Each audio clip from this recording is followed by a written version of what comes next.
Good morning, dear students. Welcome to today's class. Dear students, today we will solve last question of exercise 6.2. So, question is: two plane mirrors M and N are placed parallel to each other as shown as in the given figure. Figure में दिया हुआ है, क्या दिया हुआ है कि M और N जो है, यहाँ देखिए M और N क्या है, दो प्लेन मिरर्स हैं, ठीक है। और ये देखिए ये दोनों क्या है, पैरेलल भी है। A ray A B is incident on the first mirror. A B जो यहाँ पे देखिए, ए बी जो है, ए बी पड़ रही है फर्स्ट मिरर पे, मतलब एम पे पड़ रही है। इट रिफ्लेक्ट्स ट्वाइस, ये दो बार रिफ्लेक्ट होती है। And emerge in the direction of C D, और क्या होती है, सी डी की तरफ इमर्ज हो जाती है। Prove that A B parallel C D, हम लोगों को क्या प्रूफ करना है, ये ए बी और ये सी डी, ये दोनों क्या है, पैरेलल है। तो चलिए हम लोग सॉल्व करते हैं। Two mirrors M and N such that M parallel N, दो मिरर है एम एन, वो क्या है, पैरेलल है। In the paths taken by the incident ray A B after reflection M at M and N are BC and CD। AB क्या होता है, reflect होने के बाद M और N से रिफ्लेक्ट होने के बाद ये BC और CD बनती है। Also BM and CN are normal to M and N respectively। हम लोगों ने क्या किया, यहाँ पर डॉट डॉट करके एक और CN और BM परपेंडिकुलर ड्रॉ कर लिया है। So we have to prove A B parallel C D. चलिए हम लोग को प्रूफ करना है। देखिए यहाँ पे कि सबसे पहले तो दिया हुआ है कि M पैरेलल N, ये यहाँ पे हम लोगों ने लिखा है since M parallel and CN perpendicular N, है ना। ये देखिए यहाँ पे से CN जो है ये N के परपेंडिकुलर है। हम लोग ऐसा भी वो कह सकते हैं ना कि M पे परपेंडिकुलर है। परपेंडिकुलर मीन्स अपोजिट, ऐसे होता है परपेंडिकुलर। तो हम लोग कह सकते हैं कि ये देखिए ये CN जो है N का भी परपेंडिकुलर होगा और M का भी परपेंडिकुलर होगा, तो हम लोगों ने दोनों लिख दिया।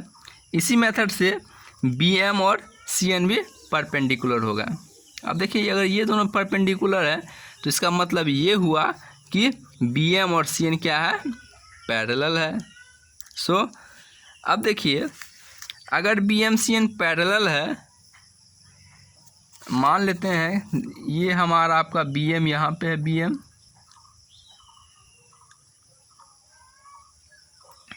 और CN कहाँ है, यहाँ है। मान लेते हैं अगर ये दोनों परपेंडिकुलर है तो, और BC क्या है,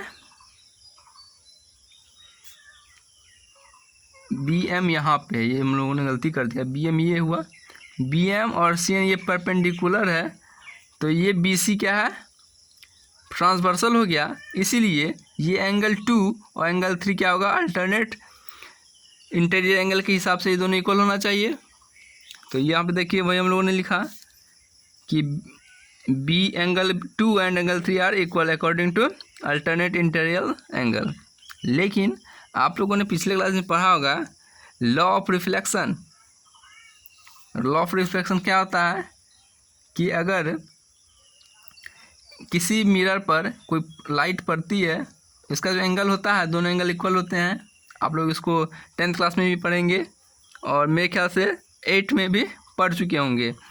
तो but by law of reflection angle 1 equal angle 2, ये दोनों इक्वल होगा और ये दोनों इक्वल होगा। चलिए हम लोग क्या करते हैं, हम सबको एडिशन करते हैं। तो अगर 1 और 2 का एडिशन करते हैं और 3 और 4 का एडिशन करते हैं, तो हम लोगों ने भी पढ़ा कि एंगल 1 इक्वल एंगल 2, तो एंगल 1 के जगह पे एंगल 2 लिख सकते हैं। तो हम लोगों ने वही किया, एंगल 2 लिख दिया 1 के जगह पे। एंगल 3 जो है 4 के इक्वल है ना, तो 4 के जगह पे हम लोगों ने क्या लिख दिया, 3, क्योंकि दोनों तो इक्वल है, दोनों के जगह पे कुछ भी लिख सकते हैं। 4 के जगह पे 3 लिख सकते हैं या 3 के जगह पे 4 लिख सकते हैं। क्यों? क्योंकि दोनों एंगल इक्वल है।